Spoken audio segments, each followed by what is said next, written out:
Yeah, well, I got to tell you that I don't think I should have gone through the wardrobe change just yet. I know. Gonna have to dig the shorts back out of the mothballs. It's warm out here today. Yeah, gotta go. Might take the class outside. All right. Oh, hey, got it. Yep. All right. Yeah. Bye. Hey, what a day! Now this is our last show. Fooled you, not our last show at all. Just the last one in official summer.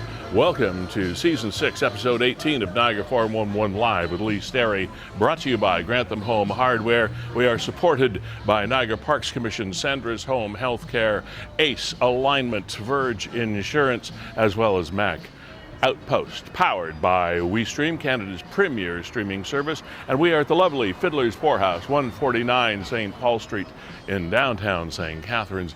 And man, if there was ever a day that you would come and sit at the open air door at Fiddler's Poorhouse, this would definitely be the day.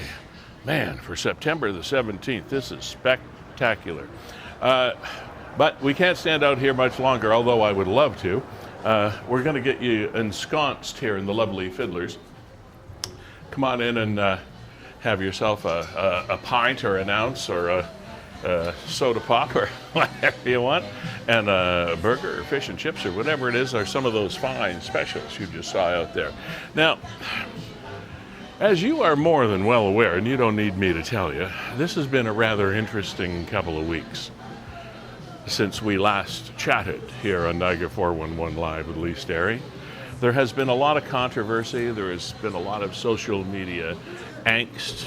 There have been a lot of repercussions over the incident, as we'll call it for now, but we'll clarify what we mean, and I think you know what I mean. Some of that fallout has been very, very evident here in the region of Niagara. We're going to be talking about that right off the top of the program. And we have a couple of very important fundraisers coming up, and we'll have a couple of gentlemen on the program today to talk about that. So, without further ado, I shall leave you for about 30 seconds, and we'll be right back.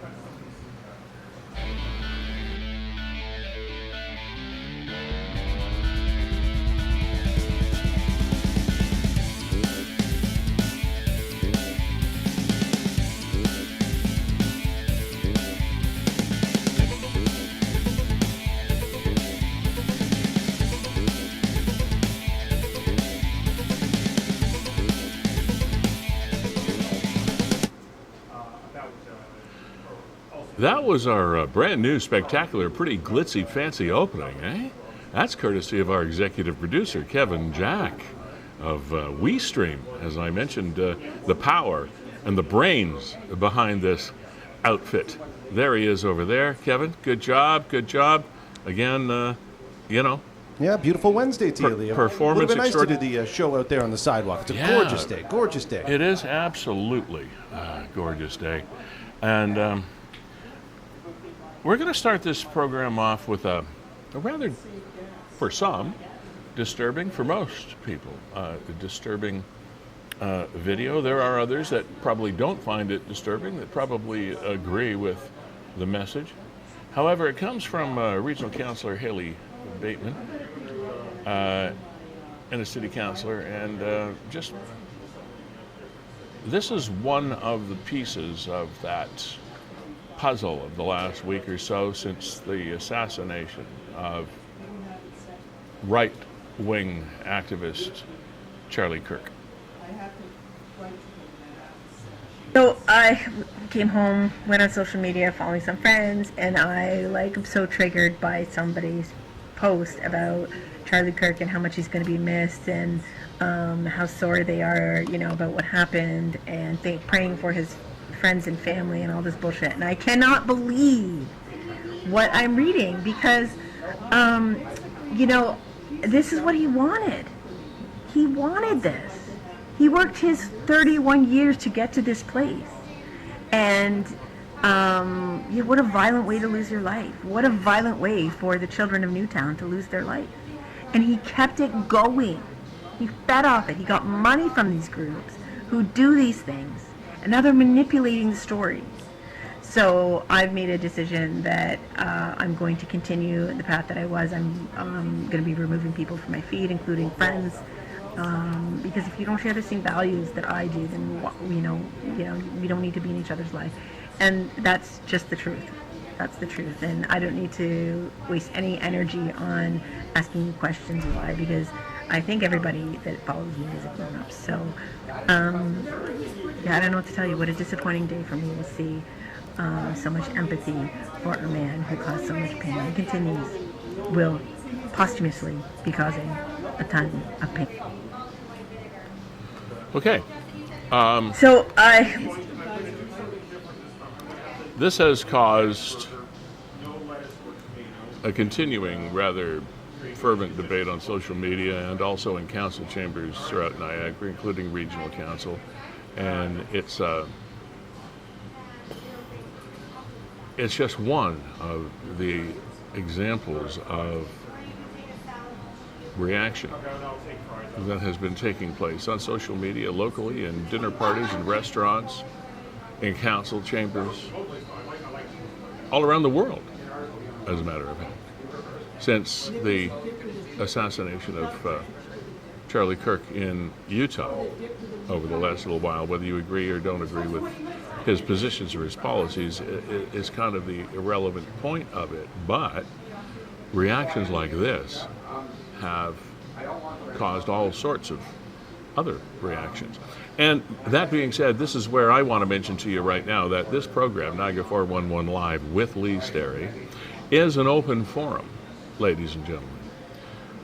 If you would like to comment on what you just saw, if you would like to comment on the situation as a whole, because while we focus on Niagara, it is obviously something that focuses around the planet, but also here in Niagara, as was just evident. You can click on the link on the feed that you're now watching on Niagara 411. Hi to Nick, by the way, and to Nick's mom. We always give a nod to our pseudo partners in this endeavor. But click on the link that is in the feed that you're watching right now. It'll take you into our green room, as we call it. It's a Zoom link, and it will put you in touch with Kevin, that you met earlier, as our executive producer. And then we'll make sure that you're all technically ready to go, and we can put you up there, and you can have your say or ask your questions or whatever that is.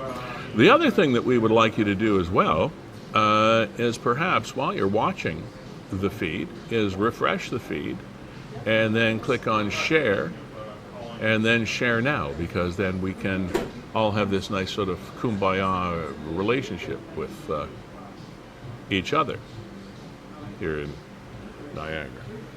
All right, Kevin, that was sort of the beginning of where we wanted to go. I have and yes, of course, as you see on the screen right now, I'll just point this out. Our get well soon wishes, by the way, to Regional Chair Jim Bradley, who suffered a mini stroke-like episode over the last little while as well, since last we chatted. So we wish Jim Godspeed and get well soon.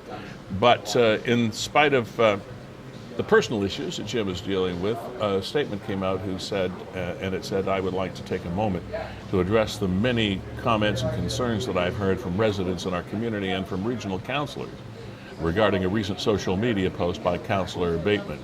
I would like to make it clear that the views expressed in that post do not represent those of regional council. Council strictly condemns any form of political violence which has no place in a democracy and expresses sorrow over the death of anyone in our society.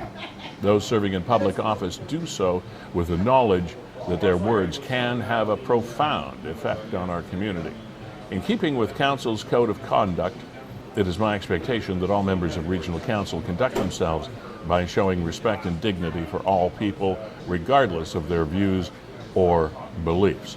While the events referenced in Councillor Bateman's post have certainly elicited strong feelings among many, I would ask everyone in our community to strive for civility and understanding in public dialogue, treating each other with kindness and empathy at all times.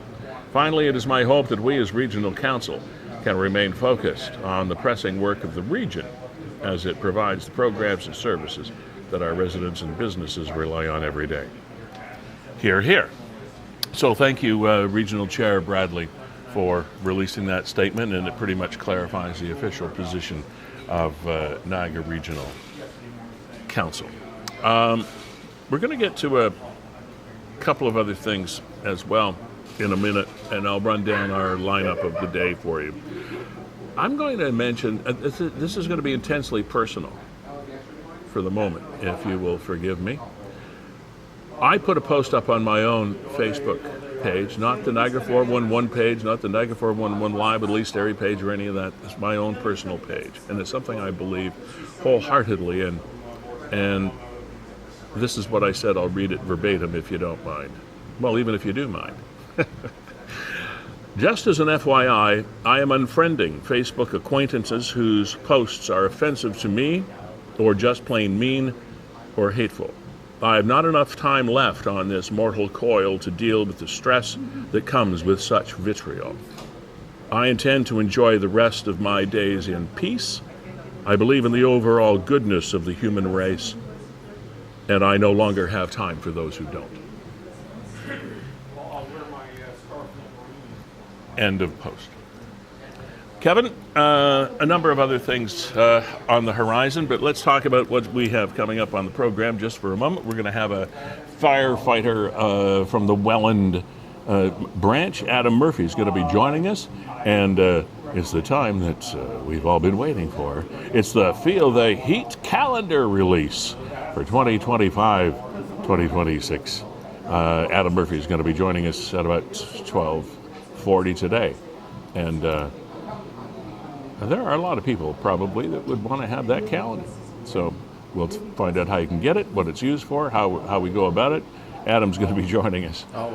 Lee, big part of that, big kickoff party on Friday at the Auberge, the Club Richelieu right there on River Road across from Young Sportsplex. So kickoff. I mean, that's a good time every year, right? It's absolutely. The firefighters are there, and and they're doing their thing. And your admission, I think it's $30, and the calendar is $20, and that comes with it. I don't think there's a full Monty part of it, is there? I don't think so. You'll have to be there to find out, Lee. Have to be there to find out. Welland Firefighters L481. That event coming up on Friday at the calendar release, etc. So Adam's going to be here to talk about that in a little while. Also, Scott Maxwell is a volunteer chair for a a charity that you may not be all that familiar with as some of the mainstream charities that you're used to hearing about on a day-to-day basis. This is called Wells of Hope. That's the group. The fundraiser is called Passion 2025. Scott Maxwell is the volunteer chair of that organization, and we're going to be talking about that event that's coming up as well. So it's a pretty interesting group and a history, Wells of Hope, and we'll find out more about the group as a whole. The organization, when Scott joins us, he'll be coming up shortly after 1 o'clock today. Kevin, we've talked about this on and off on the phone and in person and prior to this show over the last little while. I don't know whether this is a universally held feeling or emotion, but the people I've talked to, including folks here and yourself and me and family and friends, we're a little off balance right now. And I don't know if I can actually put a better description on it than that. Related to Charlie Kirk, related to other things that are going on, related to political unrest around the world or Trumpism, or whatever it is. I'm just feeling a little like the world is a little off balance. Am I imagining this, or is this just sort of a thing we get it? No, I'm right there with you, Lee. I'm teetering. Yeah. Yeah, nothing feels right, and I'm putting one foot in front of the other, and it feels like the sidewalk's moving. Going through the motions, doing the thing, doing what we're supposed to do, telling our kids and our parents and our spouses that we love them, and supporting families and friends and stuff, but it's almost like going through the motions, and I'm not sure why. And I can't put too fine a point on it, can't explain it. It's just one of those things. there's a petition out there. Kevin, we're going to talk about Fred. Fred Davies is no stranger to Niagara. He's been sort of a Niagara promoter and activist, I guess, for the lack of a better word. I think, is Fred the current, is he the MPP now for Niagara South? Now, see, when you ask me that question, I should automatically know the answer. And Fred, I apologize if there's a more illustrious title we should apply to you. But I just know Fred from years of being a very, very vocal Niagara supporter and activist. And there's a petition right now. Yeah, but here, Lee, just to clarify, there you go right there. He is the member of the House of Commons of Canada. My apologies, Yeah, Fred. so he won, and he was previously, I believe, regional councillor representing Port Colborne. Yes, yeah, I knew that Fred was a previous regional councillor, yeah, but okay. Sorry. And he had tried, Fred? and he had tried and lost, I believe, to run in whether it be provincial or federal elections in the past. Yeah. Always flying the blue Conservative banner, and then won Niagara South, I guess, wrestling that away from the NDP. Right. I think. Right. So once again, there's some place where my brain lost a thread. I don't know why. But that being said, now that we have that clarified, there is a petition that Fred has put out there for your support, hopefully, a petition calling on the government of Canada to get tougher on bail and early release for repeat violent and sexual offenders. This ties into a story that we had on the program a couple of weeks ago, and again relates to all the comments that popped up in social media since that fellow was arrested and charged as a result of a break-in at a home where under 5-year-old girl was assaulted. So, are you? Have we got an issue, Kev? Okay. This is live, as you know, and we're checking out various and sundry things that are going on. So, many of the comments that, sorry for my stuttering, I'm just trying to figure out where we're going here. No, sorry, Lee, I was playing the audio there. As you see on the left-hand side of the screen, that's our interview from our last show 2 weeks ago, which really kicked off a firestorm of reaction across Niagara as we verified, in fact, that the guy who was charged with this heinous crime had done this before. And we interviewed... In at least one other, and probably two other that we know of, situations over the last number of years. And he was, if you remember the story, he was released as a result of a parole review. He was in jail for a while, not a very long while, as the chance would have it, but was released and then committed this crime, the same kind of crime, again. And that is kind of where the roots of all of this comes from. And I don't think that any of us would probably feel that the criminal justice system does not have a few holes in it where things fall through the so-called cracks. So anyway, you can go online, and there it is. It's Fred Davies petition .tiny site. You can click on that.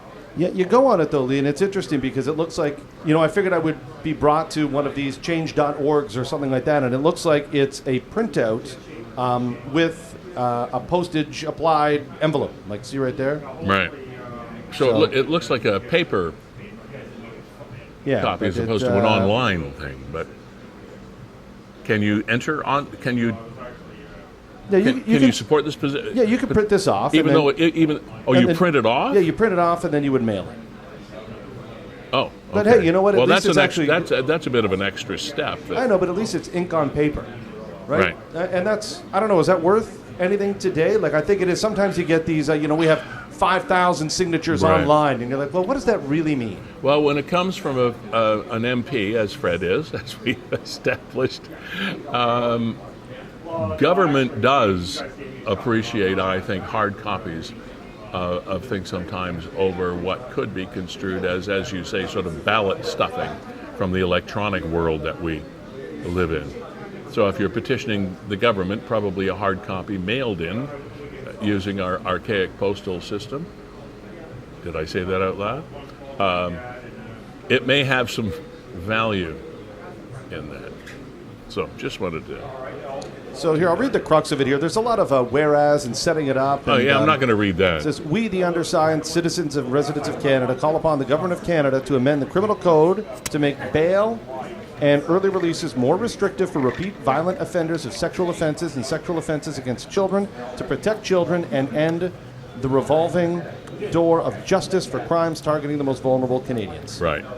And it's amazing how this is spread across Niagara with not just federal levels of government, but you've got municipal levels of government. You've got Mayor Frank Campion of Welland weighing in, and then Premier Doug one of these Ford. crimes happened in his constituency. Yeah, and he's coming out with statements saying, hey, we need to strengthen this, and then Premier Doug Ford saying the same thing and coming out in support of not just Mayor Campion, but the Welland community. Yeah. And we've got other municipalities. Last night in Niagara Falls, I was streaming there, and they as well endorsed the same language that Mayor Campion was using, urging levels of government to kind of stop the revolving door. And I got to say, Lee, we were a big part of it there by having Mel come on our program and let people know that, hey, there's a human face to this, and absolutely did it again. And she's the one that told us, yeah, he got out in May, and it's crazy. And then in the comments of that piece that we did, and in case you missed it, post of that interview with Mel, there was another comment from a person that had viewed the post that we reposted that said, and I can't remember the number of years, but it was a number of years ago, that this person woke up in her daughter's bedroom because she had to spend the night with her because she wasn't feeling well or whatever. It doesn't matter. But she woke up and this guy was in their bedroom. And nothing happened, thank goodness, because Mom was, how does this guy do this? How do you break into someone's house undetected and end up standing silently in their bedroom? Like, how does that happen? Whew. It's total, and that is the crux of the matter when it comes to reevaluating how we evaluate people that have been convicted of a crime, especially a serious crime like that. It's a big crack to fall through. No question. It is a big crack to fall through. So that's the crack that this petition is attempting to at least shine a light on and perhaps fill in and make some serious Now, change. Lee, I'm just going to point out at the bottom there, Georgia comments, if you're not able to print and mail it, you can go to his office in the Seaway Mall and sign it in person. Oh, there you go. Thank you, Georgia, for putting that up. And that might be the least path of resistance. So there we go. Something else that has been going around again are updates on various and sundry scams that seem to be more and more and more and more prevalent. Some of them are old scams. The NRPS reposted the grandparent scam, that it is still rampant in Niagara and elsewhere. And that is a scam where someone calls a person, pretty much almost always, an elderly person, or someone who they've targeted. How they find out who to call, I don't know. But I guess maybe it's just a robo-dial thing, and they find somebody that it works on, and it says, "Hi, Grandma, Grandpa, whatever. I'm so and so. I'm in trouble. I got picked up for something, or I'm in jail, or whatever, and I need money to get out, and etc. And please send me the cash. I'm scared and I'm in trouble." Well, that continues to be a big deal out there. I thought maybe we would have been able to have people educated to realize that, even our elderly community, that this isn't real, but it continues apparently to work, so they keep it up. What are the other ones that were out there? Oh, there was the Brock. One of the things that we thought was a pretty cool idea was, what did they call it, Kevin? It was the Brock Tips on Scams. Yeah, it was Sourced out of Brock University. Yeah, Brock University putting it out in their publication, and it's interesting because they're warning people that we would think would be a little more tech savvy, right? We always talk about these things targeting seniors, but of course Brock is talking directly to their students and saying, "Hey, listen, they're targeting you too." But they all, in a bit of a different twist on these posts, as you often see them, it's here's what you can do, or here's how you should go about. Yeah, I thought that was interesting. Dealing with some of these calls that come through so you can verify things. As well as knowing, I'm just reading the post that they put out here, because we do this as an audio podcast, not just a visual one, so I'm reading what you're seeing on the screen, but there are some people that are just listening to the audio version of this. As well as knowing the warning signs for potential scams, which we try to highlight on this show, Brock ITS advises users to 1. Verify suspicious or threatening messages by contacting the supposed sender through another trusted method. In other words, thanks for calling, and I really appreciate the fact that I won $5 million, but can you give me your number so I can call you back? Okay. Or if you, or if it's somebody's grandson or granddaughter or whatever. Okay, where are you so I can give you a call back, and then we'll sort this out. Flip it around a little bit to verify that the person you're talking to is who they say they are, or not. 2, contact an organization directly through a trusted method to confirm requests for personal information are legitimate. This happened to me a number of months ago when I received a call from, ostensibly, St. Mary's Hospital Foundation, the fact that I had won a lottery draw. Well, first of all, I found it interesting because I never bought a ticket for any lottery draw. Secondly, I said, thanks very much, I'll get back to you. And they did give me a number. They were very, very good. And it didn't sound like they were coming from an Indian call center either. They were very, very good and could have been thought of as legitimate. So after I hung up, I called St. Mary's Hospital, the actual St. Mary's Hospital Foundation, and there was no such thing happening. So contact the organization directly if you have any questions about what they're trying to tell you to do. Double check URLs. Now, that's something that's a little bit higher tech for older folks, but for students, etc., they know exactly what they're talking about.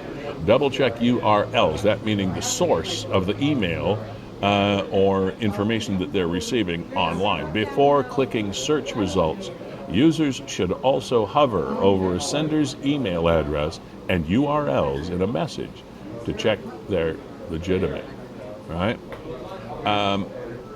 And 4, install antivirus software and pop-up blockers on your devices. If you don't know how to do that, there are people that you know that do know how to do that. Okay? Next, clear cookies and device caches regularly.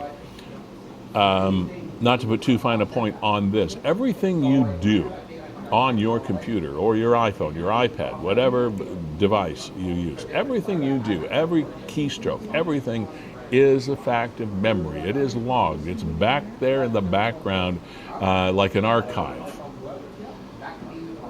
And it takes a little bit of knowledge, but if you do learn how to clear out that memory, that bunch of junk that's sitting there in the background that you think is gone forever. Nothing is gone forever. But you can clear out a lot of that stuff that's lurking in the background of the memory of your device. So learn how to do that and do it often, like weekly even. Also, avoid using public or unsecured Wi-Fi networks. And they put this in red because none of us like to pay money for using our data streams when we're out in the world. And we always have our devices hooked up to the Wi-Fi networks in our house, etc. And you know that's secure because it's yours. But when you're out in the world and you find out how to hook up to another Wi-Fi, you're always vulnerable. So just keep that in mind. If there is some communication that you don't really need to do, you're better off staying off public Wi-Fi. And lastly here, avoid clicking links or calling phone numbers provided in pop-ups, because once again, every time you do something, every time you call, every time you send an email, every time you click on a link, that activity is logged somewhere. It's a matter of somebody's record or public record or both. So there's nothing you can do really these days online anonymously. There's no such thing anymore as anonymous. And Kevin, that's a hard lesson to learn. Yeah, but I deleted my history, and well. Yeah, and it's conversations that we're having with our kids is they approach their teenage years. The fact that not only don't send the picture, don't take the picture. Yeah. You know what I mean? Because it's out there. Like once it's out there, it's out there. I don't care what Snapchat device, what auto delete. I mean, if it's out there, it's out there. And how many stories do you see? I mean, you watch the news shows, whether it's 60 Minutes or Dateline or something on Netflix or whatever, and this is so many young people are bigger victims, or more often victims, of sending what they think are intimate and private photographs or comments or texts, whatever, and they are anything but private. Nothing, unfortunately, in this wacky technoverse that we live in, nothing is private, ever. I mean, Lee, to give you an idea, and to bring the program full circle, where we began with that Haley Bateman video, is she deleted that video. Right, so in theory, it's gone. It's gone. Well, doesn't matter. Ask yourself, is it gone? Absolutely not. It's out there. Lee, wanted to circle back on the grandparent scam. Yeah, okay. Because the NRP put out this warning again, right, about the grandparent scam, but I want people to realize exactly what it is, as do they. So they actually released some audio to go along with this of an actual grandparent scam. Oh, let's do this then.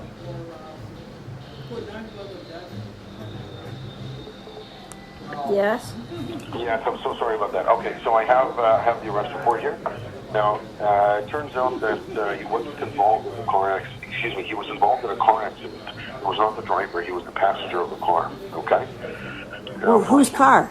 He verified that no one was injured in the accident and proceeded to run the license plates of the vehicles involved. Now, it became apparent that the owner of the vehicle was not in the car, and furthermore, that the owner of the car did in fact have multiple warrants out for his arrest. And so standard policy and procedure was simply to go ahead and perform a routine search of the vehicle, which is when officers on scene did discover the over 10 pounds of marijuana that was found in the trunk of the car. Oh, God. Now, 10 pounds of marijuana is well over 100 times the legal limit and does constitute trafficking, so both individuals were arrested and taken in for questioning. Okay? Is it possible to Whose censor car? the video a little bit, Ken? It was a suspense call. I can't give its identity. It's just I wouldn't give that friend's family an identity, obviously.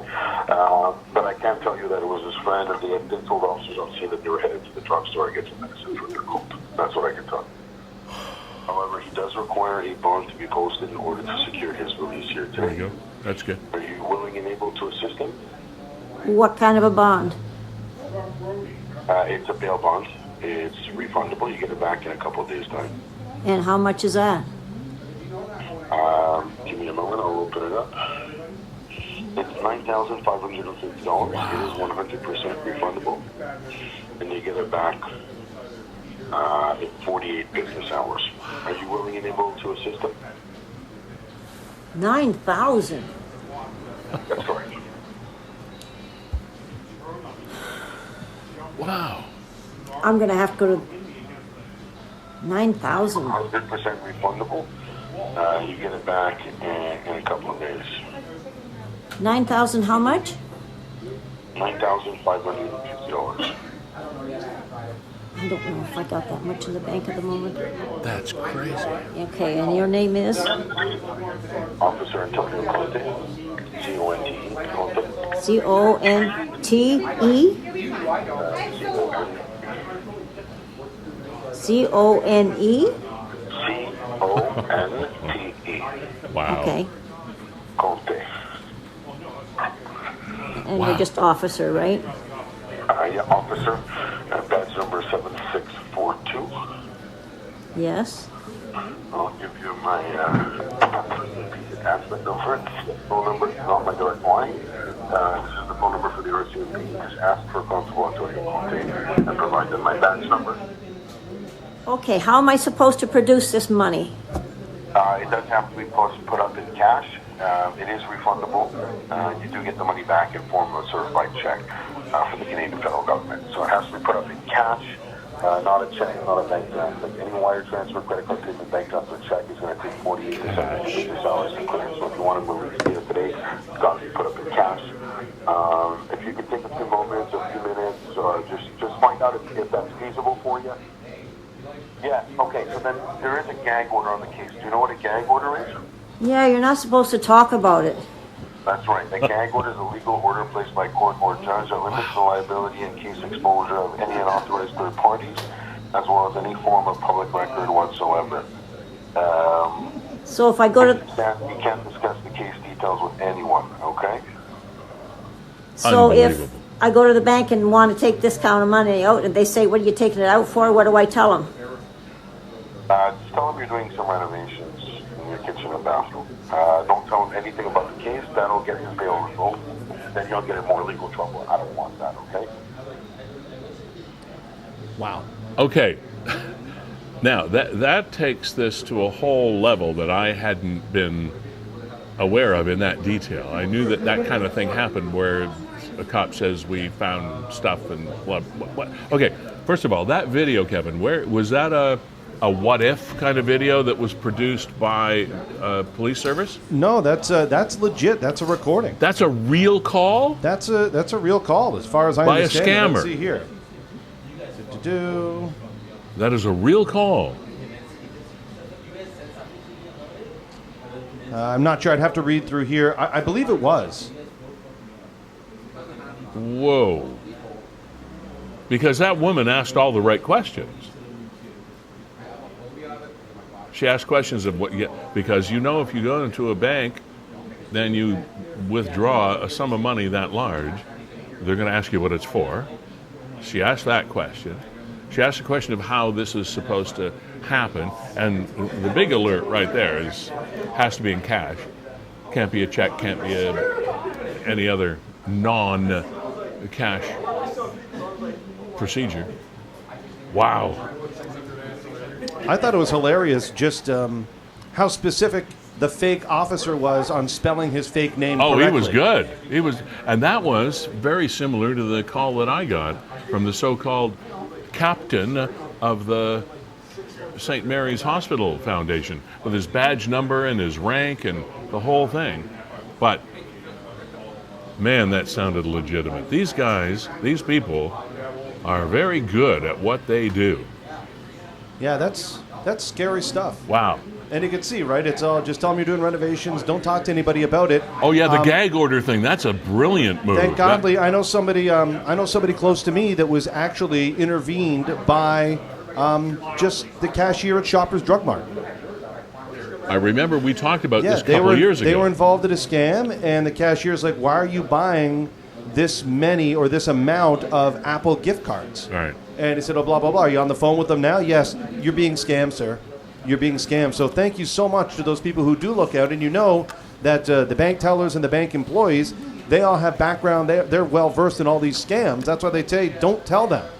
Don't tell them. So they'll probably ask you when you come in, "Hey, what are you taking out $10,000 cash for?" I think maybe you're being scammed. Let me tell you about one that happened to me since the last time that we talked, and I'm trying to remember the first name, but the lady's last name is Leach. Now, this woman is a real person. She won $310 million in a Powerball lottery or something. Julie Leach, I think, is her name. You can hunt her up on Facebook. As a matter of fact, I'm going to do that right now because I can do that. What's her name? Julie Leach? I think Julie Leach. Okay. LEA, Julie Leach profile. One mutual friend, but there's a lot of Julia Leaches out there. Anyway, Anyway. I got there was this post, a message, like one of the DM things, the fact that this woman had won $310 million plus, and to pay it forward, to pay her good luck forward, she was choosing various people that applied through Facebook and said, hey, I'm interested, to grant them, just for shits and giggles, $100,000. So now I knew that this, see, real life lottery winner, there you go. So let me just read this that Kevin put up for those that are interested. Julie Leach is a real-life lottery winner who claimed a $310.5 million Powerball jackpot in 2015. However, her name has been used by scammers to deceive people into sending money or personal information under false pretenses. These scammers claim they are giving away a part of her winnings to charity or directly to individuals. Key facts about Julie Leach. She won $310.5 million. She took a one-time lump sum payment of $197.4 million, about $140 million after taxes. She planned to use winnings to buy homes for her family members and to travel.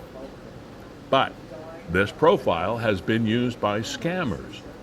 And what they do is, if you're interested in being one of these lucky recipients of her benevolent intent to pay it forward, she'll said to just to make sure that we're in this nice symbiotic real relationship, send me a gift card or something of that nature. And so, it's crazy because all it has to do is work once, right, to make it worth their while. Yeah. So, I mean, I don't know what their threshold is. Is it 1-2% success rate before they move on to another scam? But I don't know. I think that's about.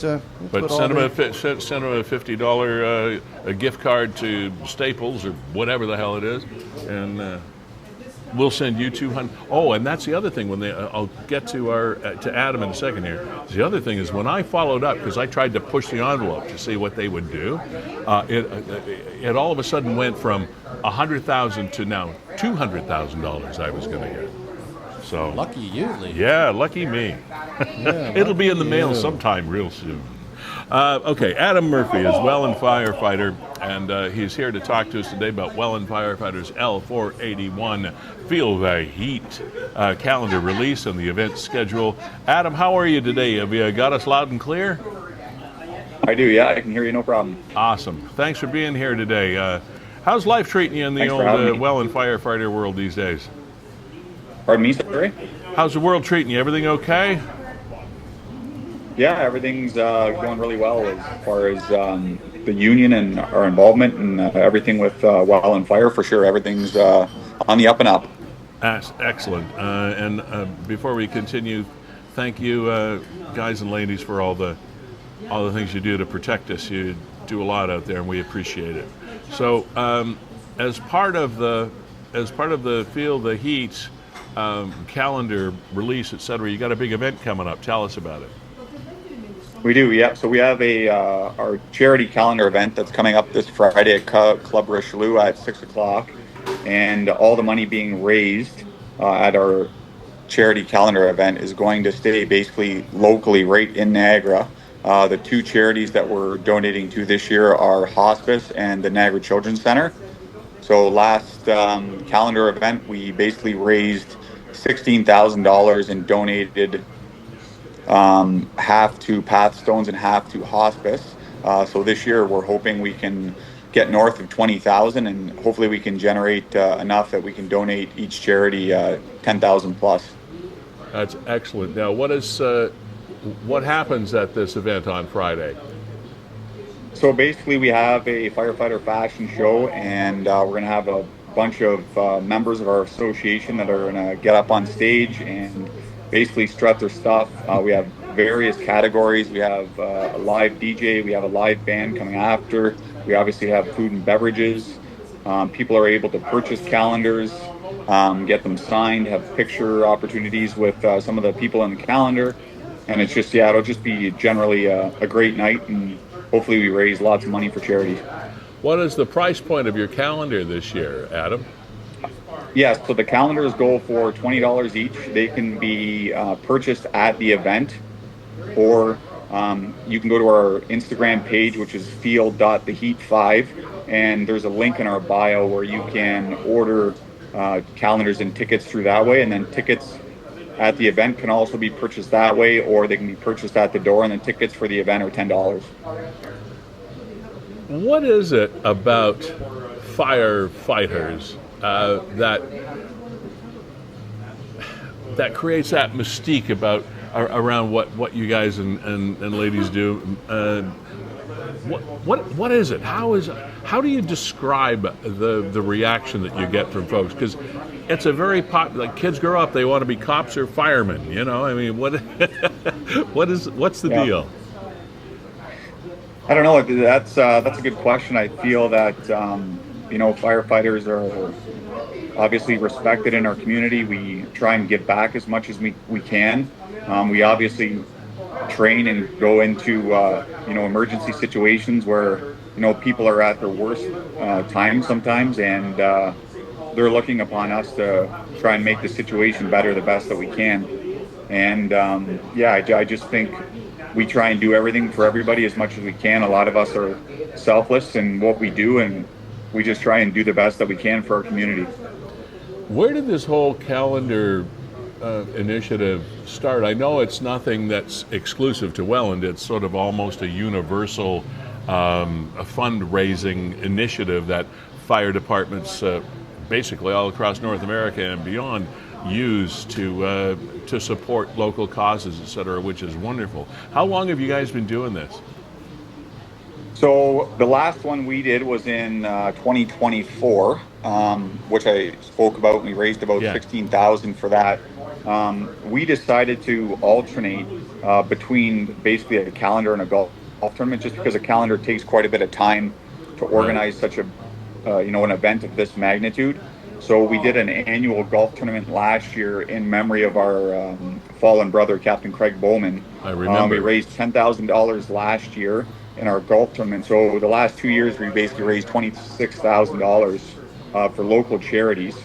And this year, we're hoping to raise another 20 if we can. So we've only, like I said, we did it in 2024. Before that, it was 10 years before that, before we did anything. And it really is truly a lot of work, and it's a big undertaking. We have a great committee of 8 people that really help and are dedicated to making this a success. So now, how do you go about recruiting the subjects for your calendar? You obviously you end up with 12. How do you go about recruiting for this?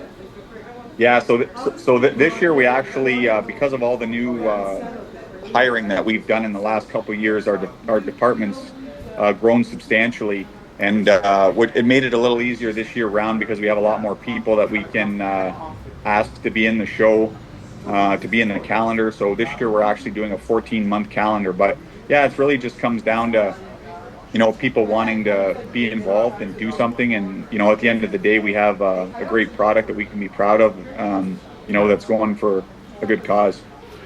Who produces the calendar for you?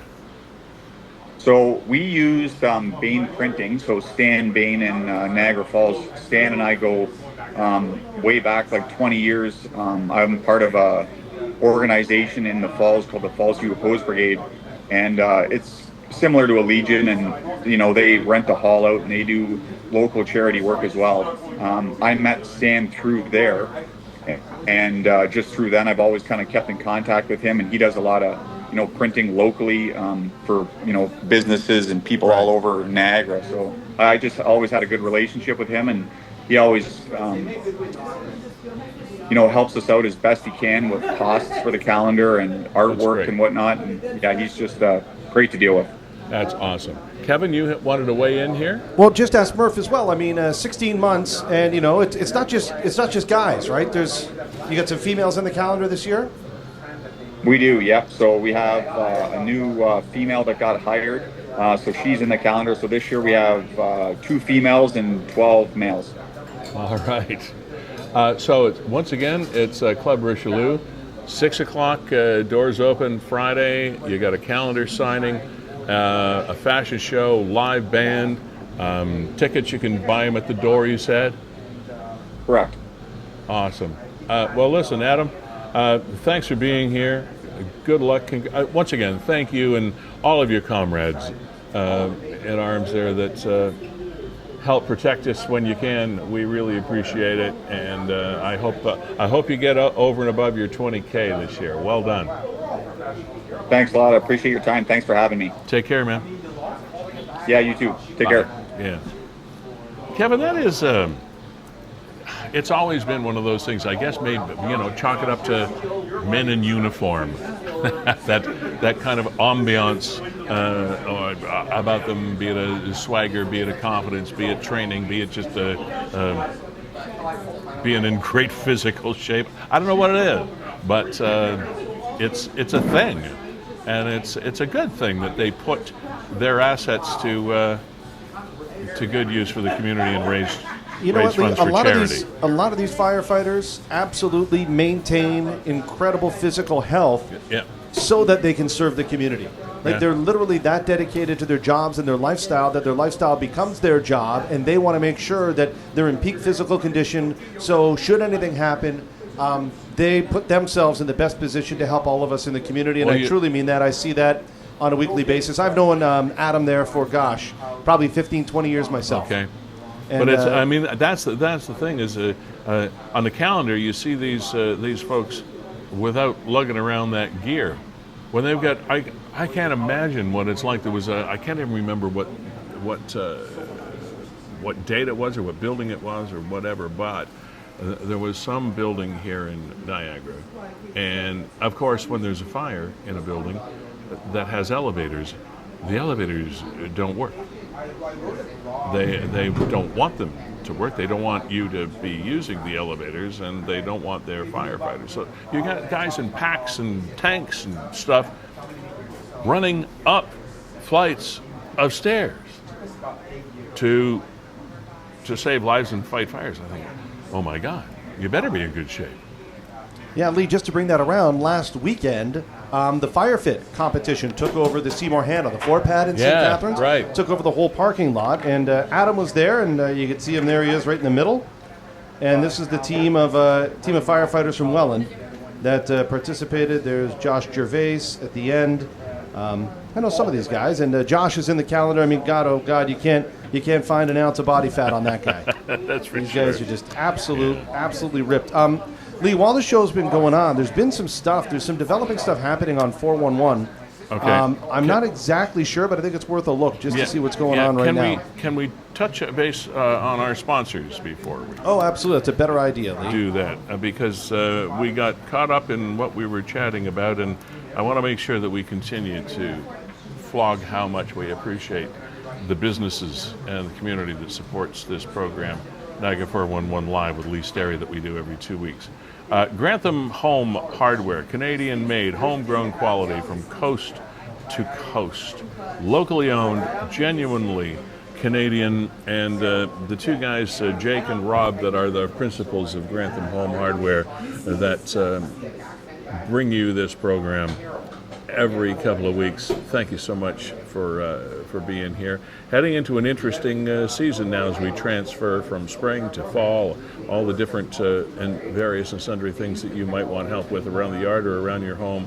That's a place to be. So thank you to Grantham Home Hardware for bringing you this program. Also supported by the Niagara Parks Commission.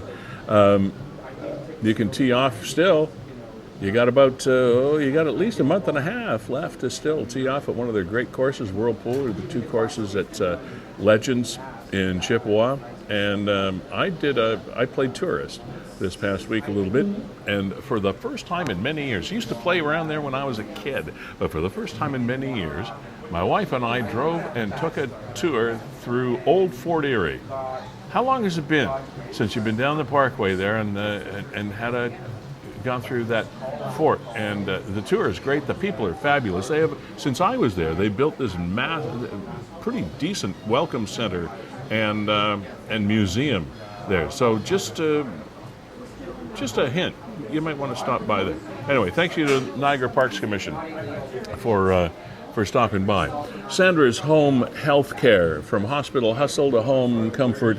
They have been providing innovative health care since, now for like 25 years. Woo, that's crazy. Anyway, thank you very much. Sandra's Home Healthcare Services. Sandra D'Alessandro setting the bar very, very high for personal service worker services here in Niagara. Thank you very much for being here as a constant supporter. Ace Alignment, specializing in wheel alignments, brakes, suspensions, MCO inspections if you need them, front end work and back end work, middle work, wherever you need it, on North Street here off Geneva behind the police station in St. Catharines.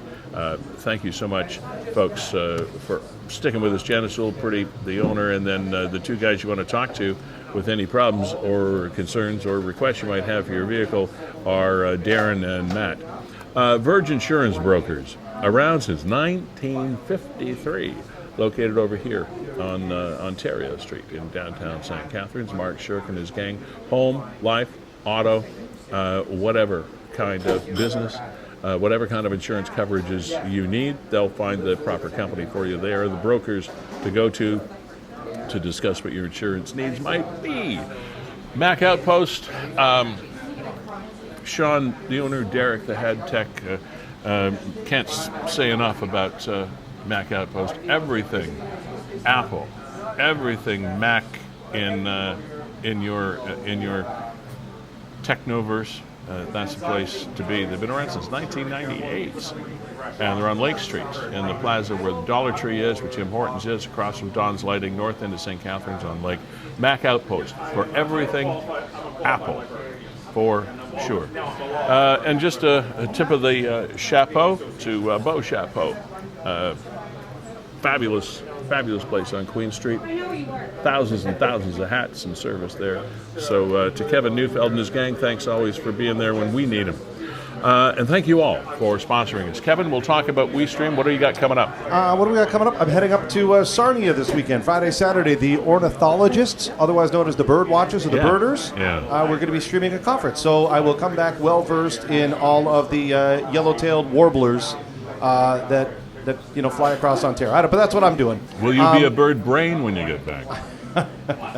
Probably right. Probably. Yeah. Lee, I do want to check in on 411, but we always invite anybody onto the program. And this gentleman here has clicked on the show, so let's see what it's all about. That looks like Scott to me. Oh, is that Scott? Oh, gosh, I had no idea that's Scott. Oh, hey, that's Scott Maxwell. That's our next guest. Oh, I had no idea that this was Scott. Well, do you want to do that now? Yeah, okay, sure. I just stuck my foot in my mouth, so Lee, why don't you save me here? I'll pry your foot out of your mouth, and we'll introduce this man to the peeps. Scott Maxwell, I've known for a while, and we were just talking to a firefighter out of Welland. Scott's a former volunteer firefighter as well in Niagara-on-the-Lake, right, Scott? Yeah, 20 years. 20 years. Yeah, you're not. You've decided to hang up the heavy clothing for now. I completely agree to the comments that were already made. The firefighters are extremely fit, and it's also a young folks sort of thing too. You've got to be in peak physical shape for it. 20 years was a great run, and I enjoyed it until my 60th birthday. Wow, good for you. And again, thank you for your service. I haven't seen you in a calendar, but we still appreciate your service. Mm-hmm. Let's shift gears here now. You are the volunteer chairs of an organization, a charitable organization here in Niagara called Wells of Hope. Before we talk about your event coming up, talk to us about Wells of Hope, because I have a feeling that not a lot of people in Niagara are totally familiar with what you do. We've been around for 21 years. The organization was founded by Ted and Miriam Vanderzam. Our primary goal is to provide clean, potable drinking water to the people in rural Guatemala. How did this whole initiative start? Now, this isn't the only chapter of this. This is a sort of a global organization, is it not? It's definitely rooted in Niagara. We have now a camp in Guatemala called Pose de Esperanza, which is Wells of Hope in Spanish. But this is grassroots. We have one paid employee. Everyone else is a volunteer. Over the 21 years that we've been able to have so much support from the Niagara community and the international community, really, we've been able to have clean drinking water for just over 97,000 people in the rural area of Guatemala. How important is this? We take drinking water in our world for granted. How important is this? Yeah. If you don't have water, you have nothing. You really realize that it's not just crops, it's day-to-day drinking water. When you see someone that is by the side of the road somewhere trying to scoop from a small tin cup into some brackish water that's the only access they have, it's absolutely disheartening.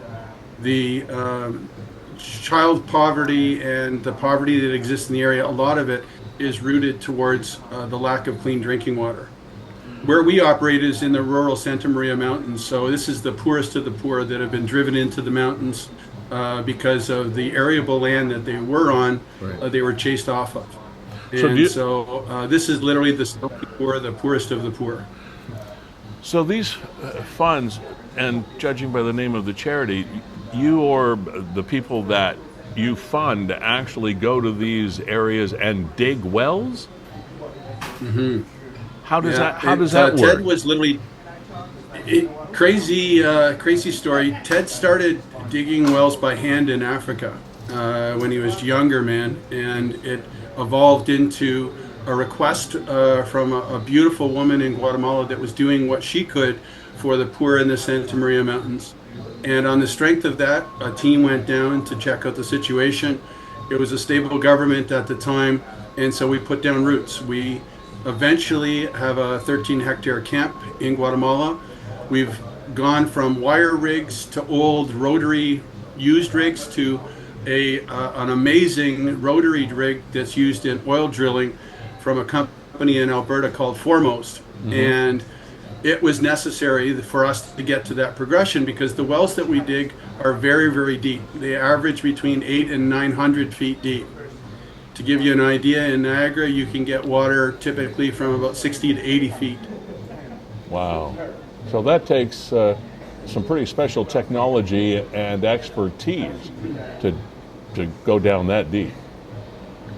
Expertise and a lot of money, unfortunately. It's the wells are very expensive. Our cost per well is about $110,000 to $120,000 US per well. Wow. Yeah, so it's even to the point that even the government won't drill in the area because it's so expensive. But what's happened is over the 21 years that we've been able to operate, when we get the water to the surface, now everybody's on board. Now the local government will provide a cistern, some kind of capture method, and a distribution to the different villages. So it's literally water for life once that water gets to the surface and proven that it's there. Sort of a prime example of build it and they will come, eh? Exactly. Yeah. Exactly. Scott, you just have to have faith in the first place. I guess when you're going down that many hundreds of feet to try to find water, you better have faith that it's down there. What sort of geological? I'm just fascinated about the whole topic, but before we'll talk about your event for sure. What sort of geological surveys, et cetera, need to be done to ensure that there's even water down there? Yeah, we know that the aquifers are there. It's just some of them are very, very deep. Often it's through volcanic rock. Sometimes the drilling is very difficult, where we might only get 2 or 3 inches in a day of drilling. Other times it goes very fast. So it really changes based on the terrain and the location. Amazing. Now, to the point of why you're here, other than thanks for filling us in on this, because like I said, I think there's probably a number of folks in areas that aren't really aware of what you folks do, which is fascinating, absolutely fascinating. So, Passion 2025, what is it and what's going on? We have obviously a need to raise funds. The wells are deep. Our resources are only so far, but we've got fantastic community support, but getting that message out to also new people is really important. So we have 2 major fundraisers a year. We have a golf tournament and we have Passion. This year we're back to Chateau de Charmes Winery in Niagara-on-the-Lake. Some great support from Vintage Hotels, which will be providing all the food for it. We've got beer donated by Oast and Blackburn breweries. 40 Creek is going to be making cocktails. And we've got Figure 4 is going to be the entertainment for the evening. So it's going to be an amazing night. And you've got silent auctions and all sorts of different things that will help you raise funds for this. Tell us about that. Absolutely. We've got some live auctions, and one of them is actually a trip to Guatemala. There's a travel agency in Guatemala that's offered up a trip to show the beautiful areas of Antigua and some of the Aztec ruins that are in the area. But we also have lots of local support. We've got dinners for some of the Vintage Inn hotels. We've got Shaw tickets. The silent auction table right now is just about $13,000 in total value right now. Any sponsors or any people you want to name while you have the opportunity to thank them? Yeah, in addition to the ones that I've already kind of mentioned, it really does. My support that we get from Vintage Hotels is amazing. They are absolutely fantastic. They're very quiet partners, like many of the supporters that we have in Niagara, the foundations and the family trusts. They're very quiet in their support, which is beautiful because they're not looking for accolades. They're not looking for somebody to take their picture. They just want to know that the money is going to go to a good cause and it's not going to be wasted. We're very proud of the fact that only about 11 cents on the dollar goes towards overhead. Wow. I mean, all our expenses, the one salary that we pay, all of the advertising costs, etc., they're often donated, and so consequently, you know that if you give us $1, we're spending $1 on the pool, and that's very, very important to all the people. So, and this is sort of a 70s theme, right? Yeah, there's a feeling this time to kind of change it up a bit, to kind of have a theme. And so this is a little bit of a risk for us, but we're hopeful that it's going to kind of spur people on and get them dressed up and having a great time. There will be a short presentation during the evening to kind of let people know if they're new to Wells of Hope, to tell them what we do and how we do it, and then the agenda coming up for the upcoming year. So tickets are, this is a pretty high-end event, and I know the events that you put on are all first class. It's $110 a person. What do I get for my 110? One of the neat things that we embraced early on when we do events is that because of our gift of sponsorship of the food and the different alcohols, etc., that we don't use tickets or tokens or anything like that. So if there's something particularly that you like, you're going to go up and you're not going to have to worry about reaching in your pocket to buy more tokens, or you're only allotted so many. So once basically you get in the door, you don't have to reach in your pocket again if you don't want to. The silent auction certainly is going to be an opportunity for you to continue to give, but we're also trying to make relationships and make new partners and new friends. So that's a main focus of the event, that you walk away and you say, hey, these folks, I really want to get behind a charity that is authentic and they're doing good works. And we, quite frankly, we got a good track record right now. 21 years in existence, 97,000 people. We've got just over 34 schools that we've also put additions on. We've got 2 medical clinics that we built and now are run by the Ministry of Health in Guatemala. So it's expanded into other areas because we've seen the need in other things that need to be done. Wonderful. It's September the 26th. It's called Passion 2025 at Chateau de Charme on York Road in Niagara-on-the-Lake. St. Catharines, Niagara-on-the-Lake, pick one. I think everybody's pretty familiar with that beautiful facility over there on York Road. I wish I could see you there. I'm going to be out of province. I'm going to be on the East Coast on that date, Scott, but I wish you and your group all the best. Scott Maxwell, ladies and gentlemen, is the volunteer chair of Wells of Hope. Thanks for the feedback, Scott, on the organization as well as the event. Now, one more question before I let you go. In case somebody is watching this, and I would suspect that there might be some that might be inspired to say, hey, I'd like to do that. I'd like to help out. Are you looking for volunteers or people to give you guys a hand? Always looking for good people to help. There's different ways in which people can help. Obviously, there's donations through the website, wellsofhope.com. But we also have mission groups that go down to our camp and stay. and experience the culture. They typically go down for 10-day trips. Then we also have a volunteer base that go down for particular purposes, whether it's a school addition, whether it's a water project, whatever the project is. We're also very much involved in dentistry, sending down dental hygienists and dentists down on a regular basis as well. And they typically go for the length of whatever their program is, whether it's 1 week or a month or whatever. The beautiful thing is, because we have 16 bedrooms in camp, we have a really good, safe facility there for people to get to know very much more about what Wells of Hope is about and how they can reach out to people that, through no fault of their own, they're born in some circumstances quite challenging compared to the challenges that we have here in Niagara. Absolutely. And it's only right and just that we try to help those people. Where does the name Passion 2025 come from? It came from the passion. I mean, certainly we're a non-denominational religious group, but by the same token, there's certainly overtones of passion from the traditional sense. But we're also harnessing the passion of Niagara. The idea that people are passionate about food and passionate about wine and passionate about all the beautiful, bountiful gifts that are in Niagara. So it really is an all-encompassing sort of feeling of thanks and respect for what's been given to us. Well, thanks back at you, Scott. Appreciate the work you do, and good luck with your event. I hope this helps a little bit. Thank you so much, Lee.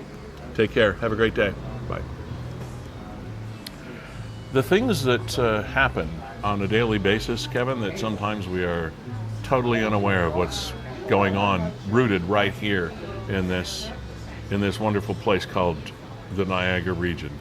Good for the Wells of Hope people. Yeah, it's pretty cool. I mean, rooted right here. I mean, just an upstart, somebody saw a need, and next thing you know, they've got permanent infrastructure in Guatemala. They're going there on a regular basis. They're 20 helping plus people. years later, it's thriving. Yeah, and 11 cents on the dollar to overhead. That's incredible. Yeah, very, very good. It's a nice place to support. Yeah.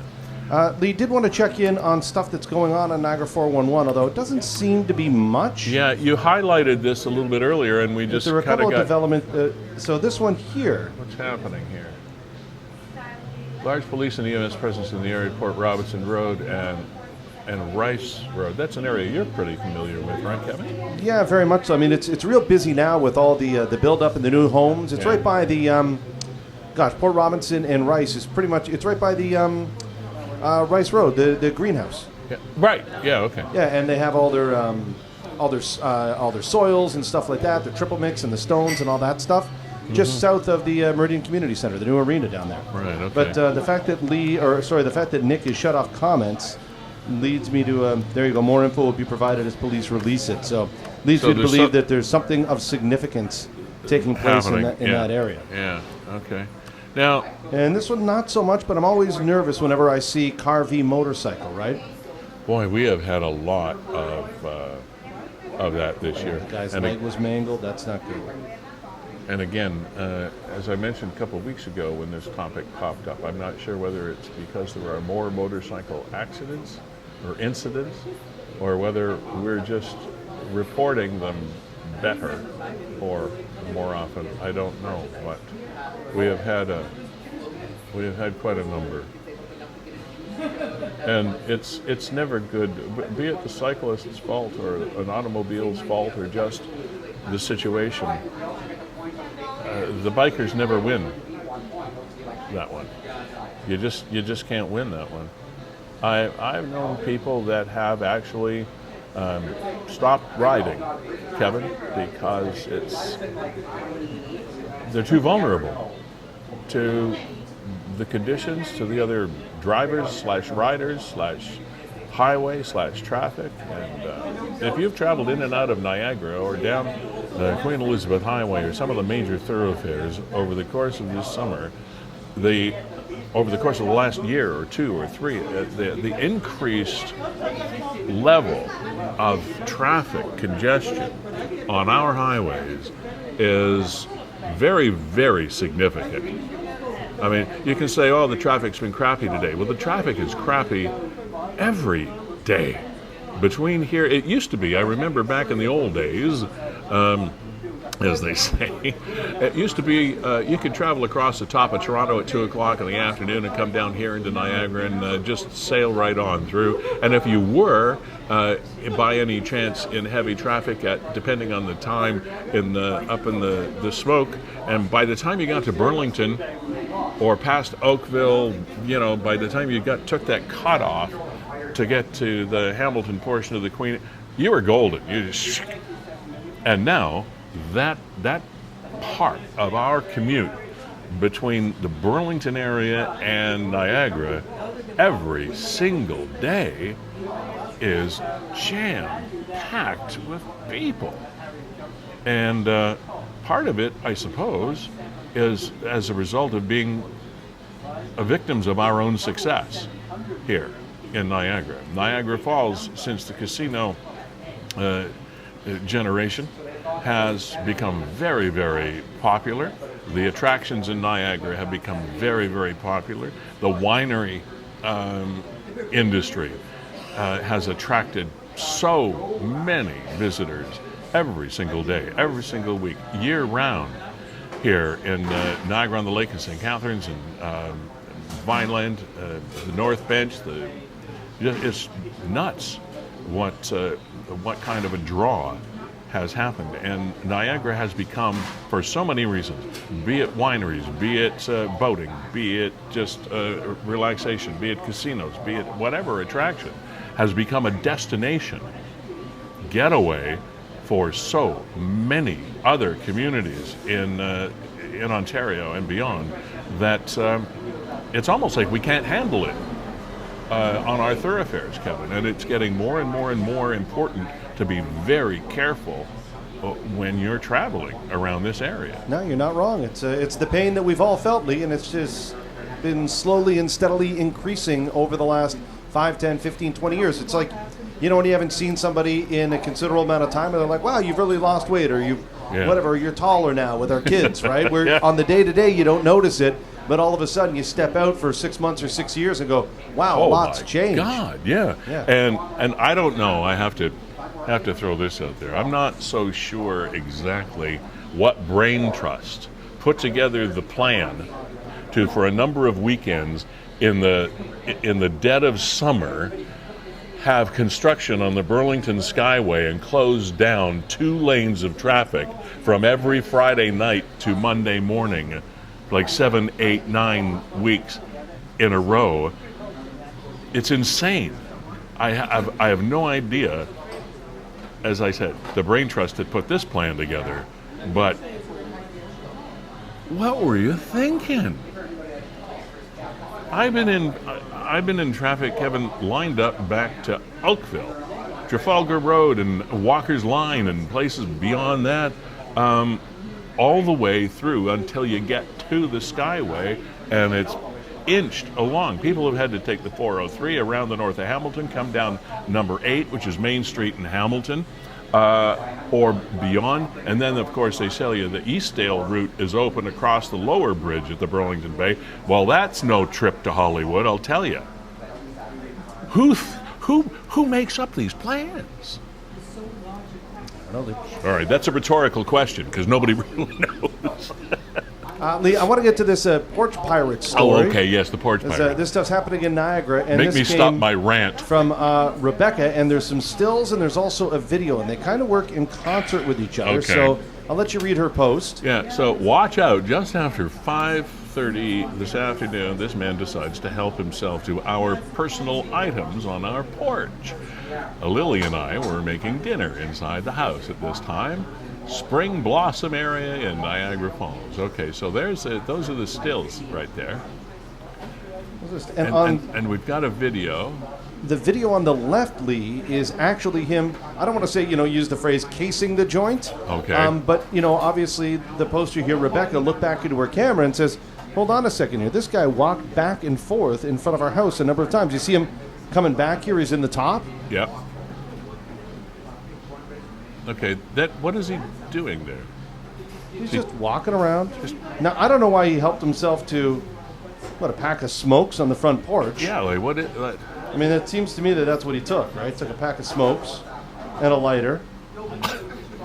But, I mean, there's a There's a perfectly good jet ski right there. Yeah. I don't know.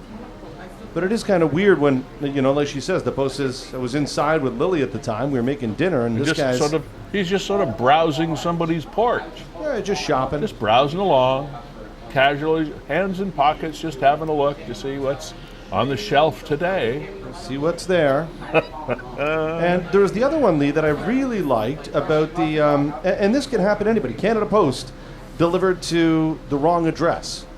Right. And sometimes whether it's Canada Post or it's Amazon, sometimes if you look and you start, hey, track my package, they'll actually show you a photo of where they left it, right? A lot of the guys, they'll come, they'll put it on your front porch or whatever, and they snap a picture of it. Yeah, it's become common practice because it proves that they actually delivered the package.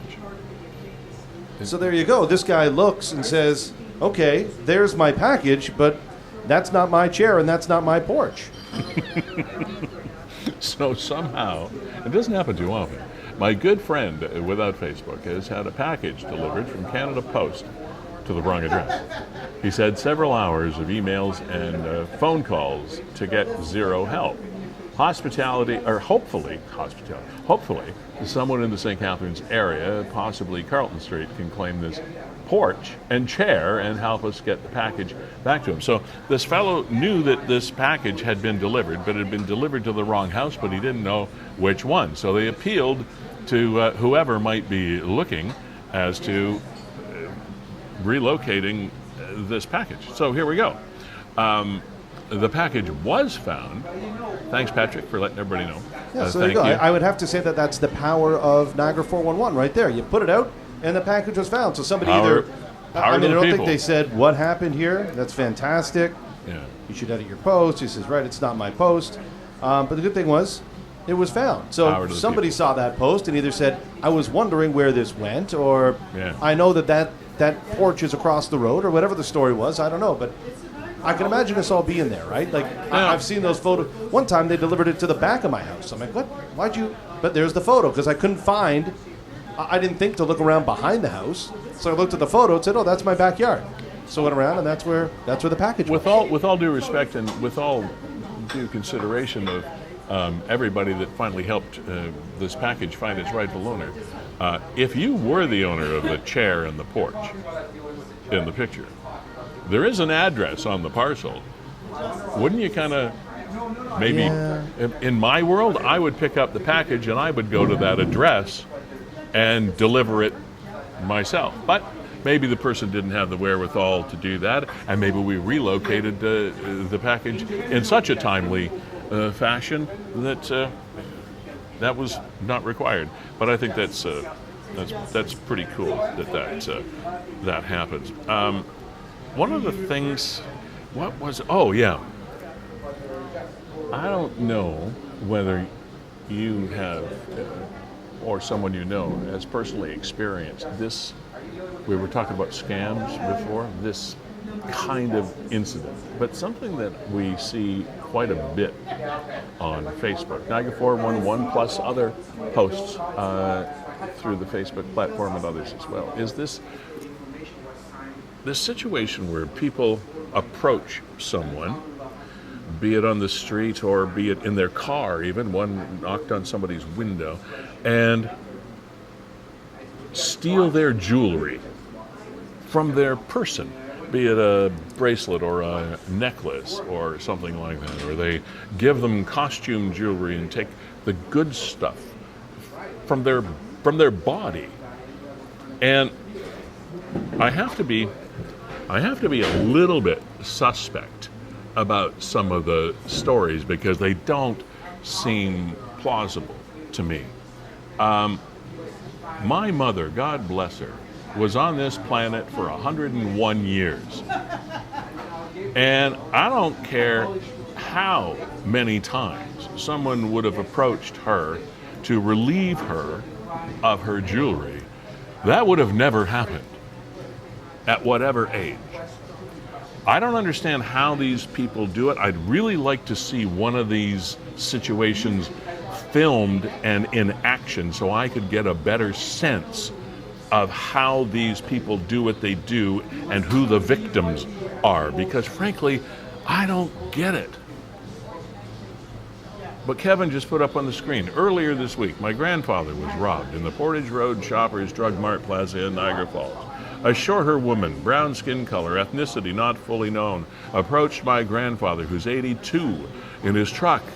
She pretended to know him and said she had a gift for him. She put a fake necklace around his neck and stole a family heirloom gold necklace off his neck. I know similar things have been reported. I wanted to share that this is still happening. Kevin, I don't understand. I don't understand it. I don't get it. Maybe I'm totally naive, but there's something that the rubber isn't hitting the road here somehow. I don't get it. But it's like that's probably the third or fourth post similar to that. I know. Nick split up, and it's always attacking the elderly. I know. I guess targeting, not attacking, but targeting the elderly. And I don't know how somebody can come up to you and remove jewelry but from your neck. But who lets somebody get that close? And who's like, no thanks, I don't need a free necklace. But I don't know. I just maybe feel like terrible. back in the days, I know back in the 60s, like the flower power generation, these lovely girls used to come up and put laser on somebody's neck and, peace to the people or whatever the hell it was in the 60s. But this is not that.